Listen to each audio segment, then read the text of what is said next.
County Library, HEC Media, and the Novel Neighbor Bookstore present the St. Louis Teen Book Festival featuring 39 of the hottest writers in YA literature.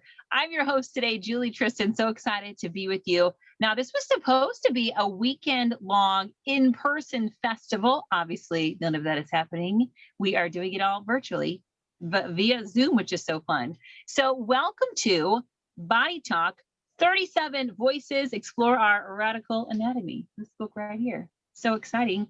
And welcome to my fabulous panelists today. Kelly Jensen, hello, how are you? Good. Anna-Marie McLemore and Eileen Wong Gregorio. All right. Well, Kelly, let's start with you. So you're the editor of this book. Obviously, an editor edits, but what does that mean exactly? What are your jobs to be a book editor?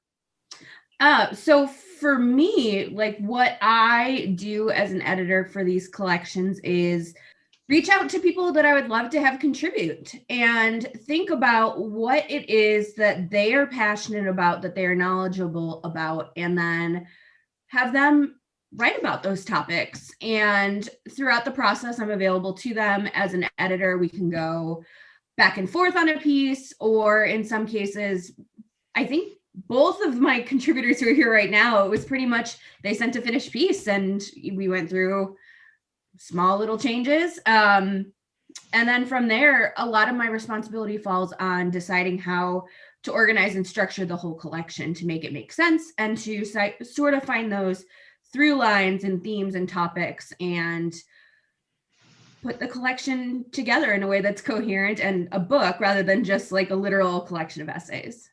How did you get inspired for this type of book? So I've done two previous collections before. Here We Are, Feminism for the Real World, and Don't Call Me Crazy, which was a collection of essays about mental health. And I'd always had in my mind wanting to do what I like to call the puberty book that is unlike any puberty book you've ever read before. That instead of focusing solely on reproductive changes, it looked at the physical body as a whole, but also the political body and how those two topics intersect. And I think of Body Talk as sort of the perfect melding of the feminism book and the mental health book. And highlights both of those big topics. It's such an important topic because I think maybe because you all kind of remember when your parents started talking to you about something like this. And like you said, it's kind of like no other book that you've seen before. And it covers so many different topics, which is nice. Yeah, and it was important to me to think in terms of allowing people whose voices that are otherwise not heard the way they should be have this chance to have their voice heard and their experiences heard and shared, because today's teens experience everything. And if it's not a personal experience, they know somebody who's had that experience, or they will encounter somebody who's had that experience. So giving them the tools to understand how different everybody is, I think is invaluable. So Kelly, you're a former librarian and the current editor at Book Riot. And like you said, you edited two other anthologies. It seems like you really kind of have your finger on the pulse of what teens might be wanting to read because you've been working with them through being a librarian, especially. I'd like to think so.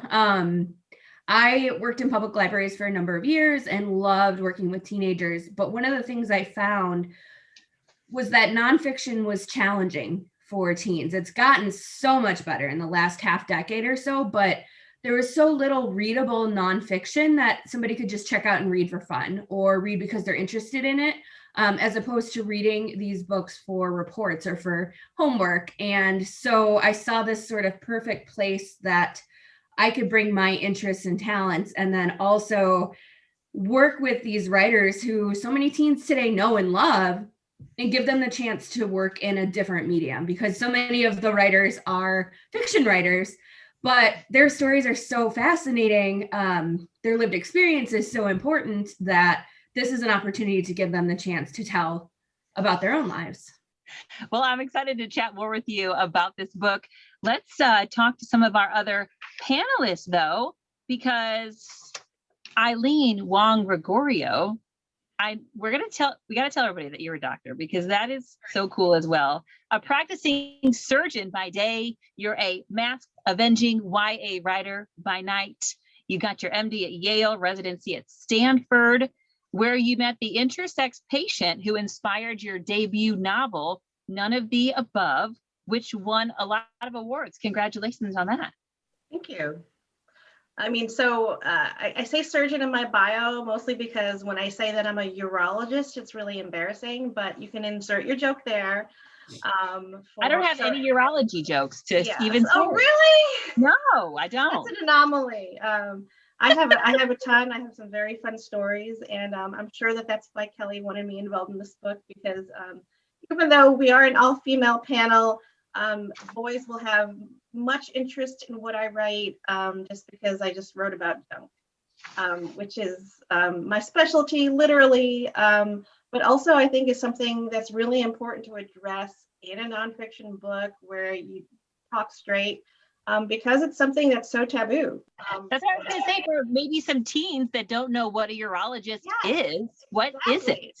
So a urologist, so when I talk to little kids, I tell them, oh, I work on the kidneys and the bladder. But the part that I leave out is I also work on the male reproductive system. So, and also the female urinary system. So I do a lot of things that involve pee. And I work on the prostate, which is the male organ between the bladder and the penis. And I do work on people like testes and penises and urethras, like the pee hole, and like things that people don't normally talk about in polite company, but which obviously everyone in the world has to deal with at some time or another. And I think that's one of the most beautiful and liberating parts about this book, is that it's honest talk about reality, and breaking down those barriers that prevent people from being comfortable with their bodies, which are just biology. We're just cells, and we have to function. And most of the time we don't think about our bodies, but there are a lot of times when they don't work quite right, or people's bodies and anatomies are different.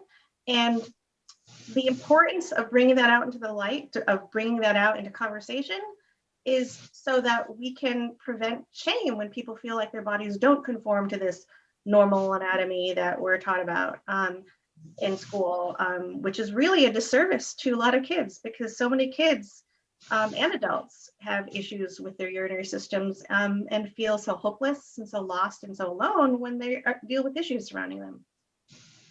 Yeah, we're going to get into that a little bit today for sure. This is a perfect book to talk about stuff like that. Before we chat about your article, let's meet our last panelist, Anna-Marie McLemore, the author of The Weight of Feathers, the author of a lot of things, actually.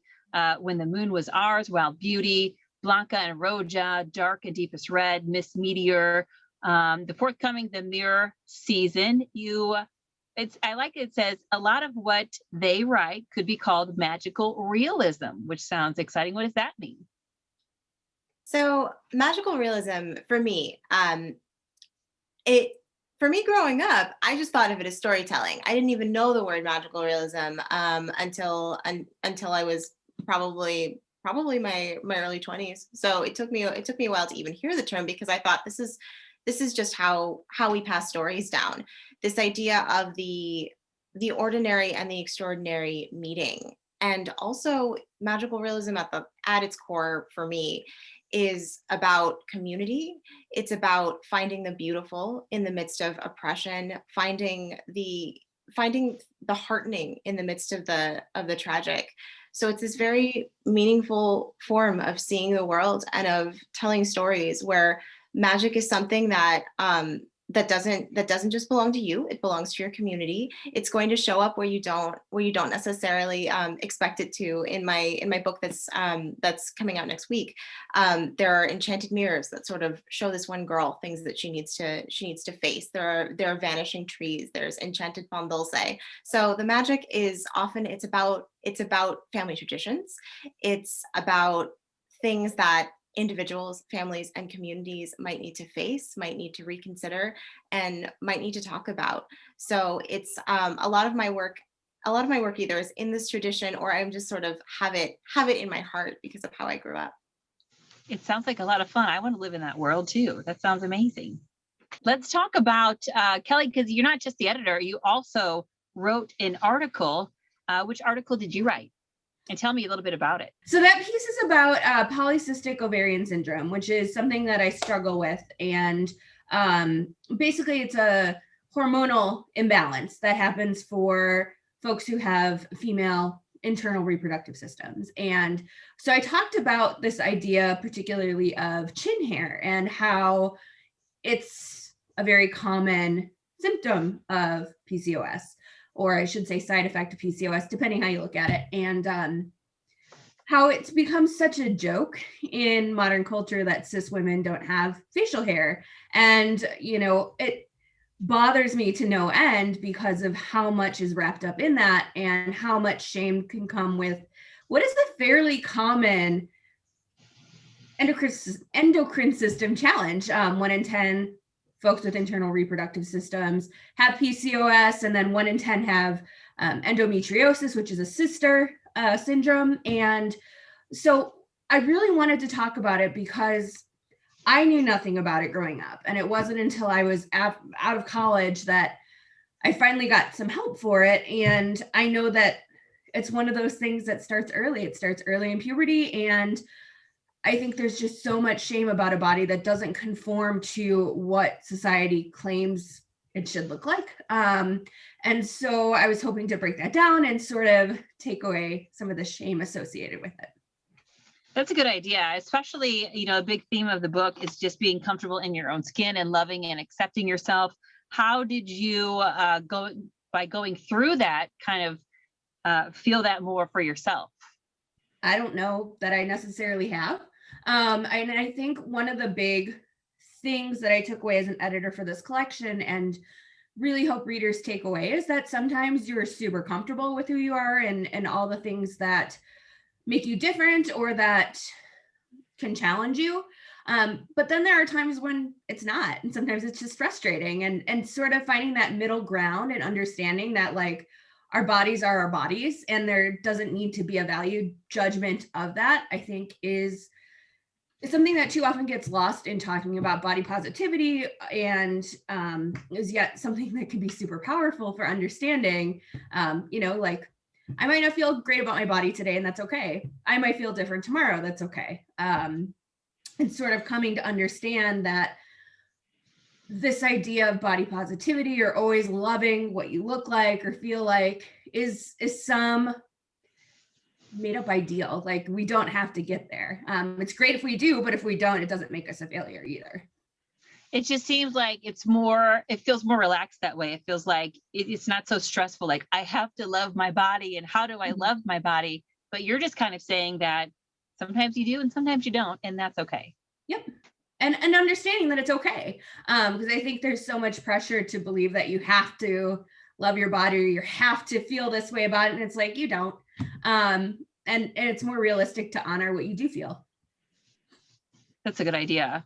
So Eileen, let's talk about your article that you had, 5 things people want to know about their junk and are afraid to ask. Great name, by the way. It's in chapter 4, Below the Belt. So talk a little bit about cross. So I think that when Kelly came to me about the anthology, she just wanted me to be able to address things that people are embarrassed to talk about. And so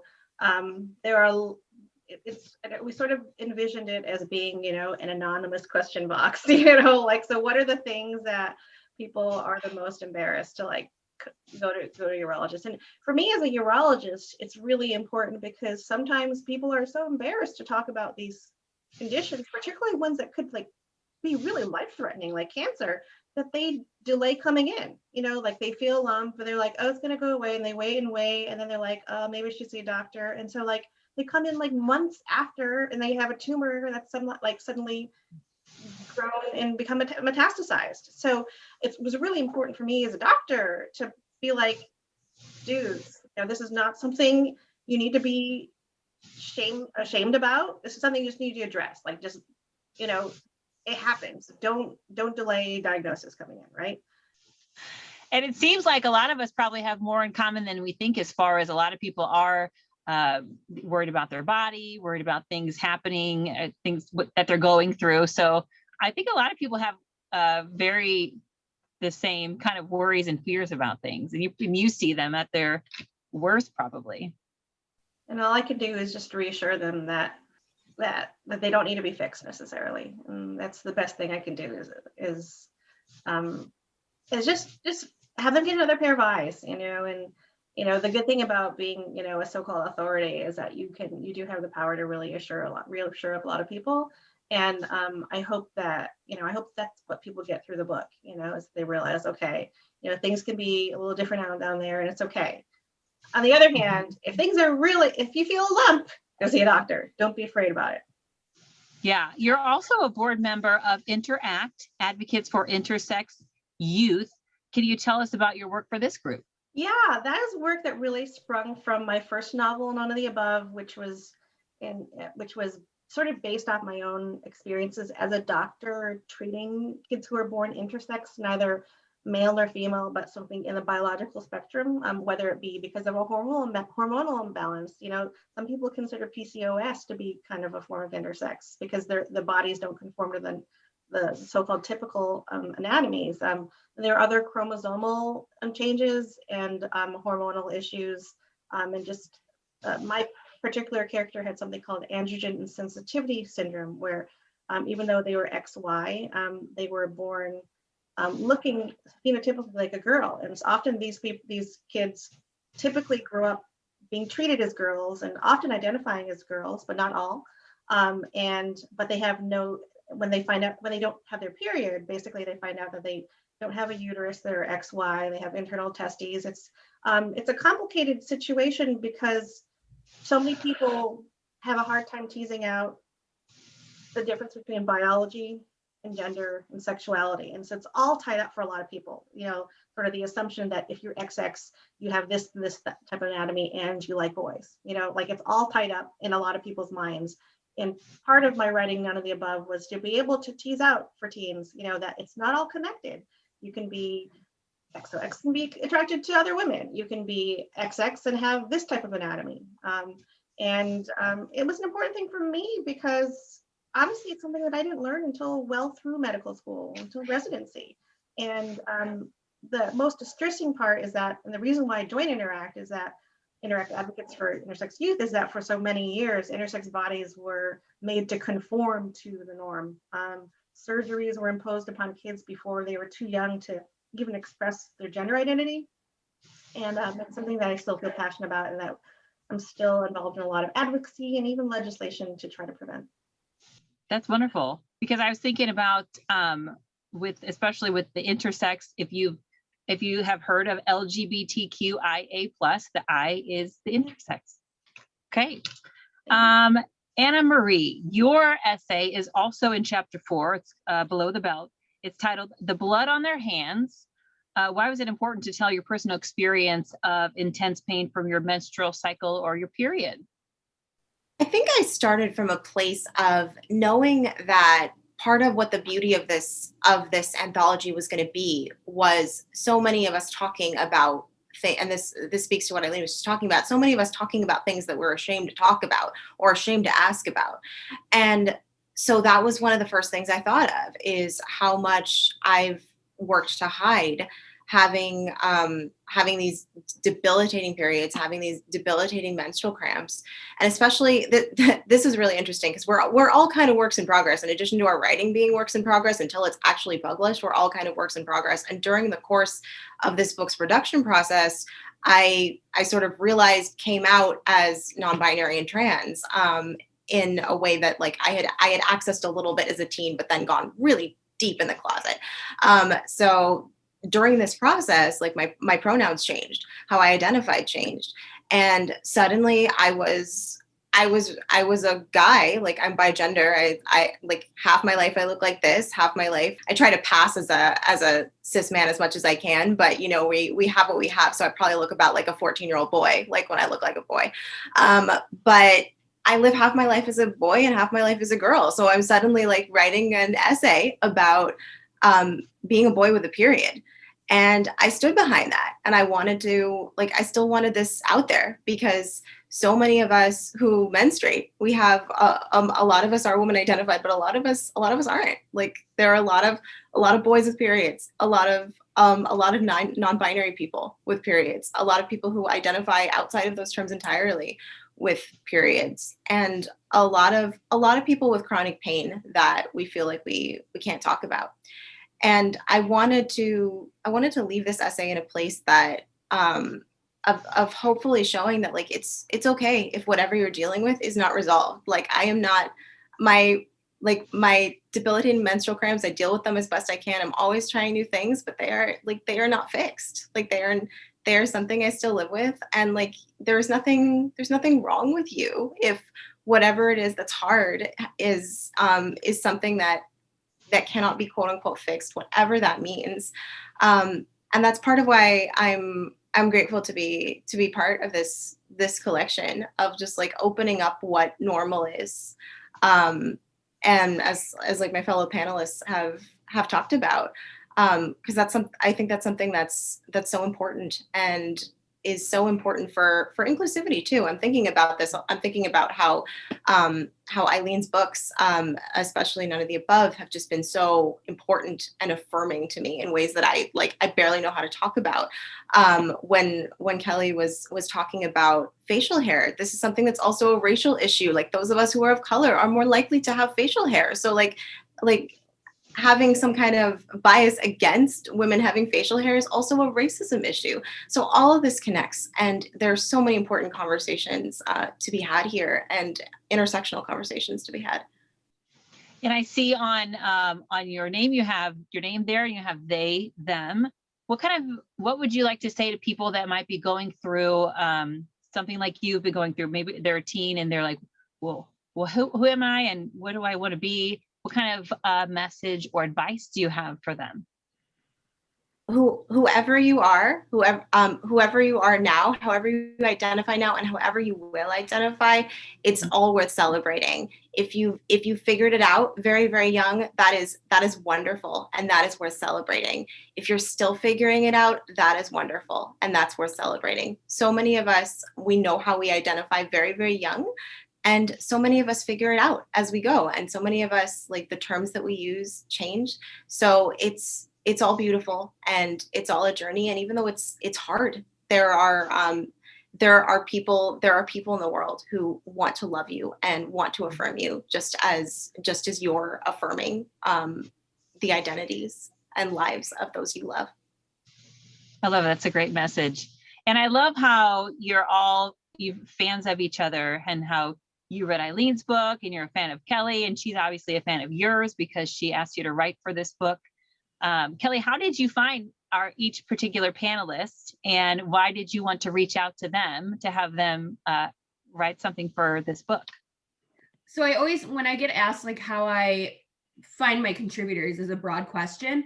My answer is that it's easy and it's challenging, and that I know a lot of writers from their writing, and I know them from what they share on social media, and I usually start from there. And Anna-Marie was one I reached out to very early because we had conversations about menstruation and things that are not normal. And I knew immediately I wanted them to be part of this collection. And as I was putting pieces together, I start to see holes in the collection, like what's missing. And then when I see those holes, I can either immediately think of somebody, which is what I thought of Eileen immediately. I'm like, she would be great to cover these topics. Other times I end up reaching out to the writers who are on board or writers I've worked with before and say, do you know anybody who maybe has this experience or lives with this experience? They don't necessarily have to write about it, but like, I want that kind of inclusivity in my collection because that's what the world is like. In this collection, I had a deaf writer, and then he ended up dropping out. And I was so stuck on finding somebody who was deaf who could write a piece. And I had a contributor who's like, I know somebody perfect. She connected me with this person and the piece was great. And so my process is like starting with what I know and then asking those networks, like, who do you know? Who is interesting? Who has a great voice? And sometimes those pieces from people that I don't know or have never met before end up being like some of my favorite to work on, because it's like you get to meet somebody completely new and get to know their writing and their lives in a totally fresh way. I also love the comics and illustrations you included in this book. How did you come up with those, or who did those? My artist in this one, Kelly Basto, whose work is on the cover, I've been following her work for a long time, and she, along with the other artists, are, when I find the artist, it's usually because it's somebody I've been exposed to before, I've seen before, and I really love their work and think it would just fit in really nicely. And I've been so lucky to work with artists who are willing to work with an editor who works with words and not pictures, because I don't know, like they'll ask me something and I'll say, you know, here's kind of what I'm thinking in terms of like how many pages you can use or how much space you have, but otherwise like have at it. And so I'm always pleasantly surprised. Eileen, what would be good for boys to kind of take away from this book, especially from the different things that you wrote or things you've noticed in the book? I mean, I think that for boys, it's so hard because I'm not a boy, but I am married to a boy. I have a boy myself, and I feel like the best takeaway for the boys to take away to get from the book is just that you know, there's no normal, and that you know, to not be afraid to ask, you know, people in authority if they're at all concerned about things, and to not, you know, so the biggest barrier I think to health in many ways is, you know, obviously there are the big things like finances and insurance, and but then there's also shame, you know, there's also the fear of asking someone for help because you're afraid that it'll expose a part of you. And I think that the important thing for boys to realize that is just, it's just bodies, you know. If there's any way to detach, it's so hard as an individual, especially as a teen, to be able to detach yourself from your physical being. But like when you're able to realize that this is something that everyone struggles with, I think that makes it easier to be able to reach out for help if you need it, and hopefully to be reassured that there's a huge spectrum of what normal is. And if I can add to that, I really hope that this book, among so many others, particularly in the last decade or so, really highlights is that there's no such thing as books for boys and books for girls. Like there's books for readers, and to think about like what's in it for boys is to really be coming from a place of binary thinking, where books like this are pushing away from that and pushing into more dynamic modes of thinking about how we talk about books, thinking about how we talk about bodies, thinking about how we talk about identities. So my hope is that the question isn't what do boys take away, but rather like, why are we still thinking about books and other like tools, media, in terms of this boys and girls binary? Yeah, it's a very good point. Anna-Marie, why do you think parents and educators should also read this book?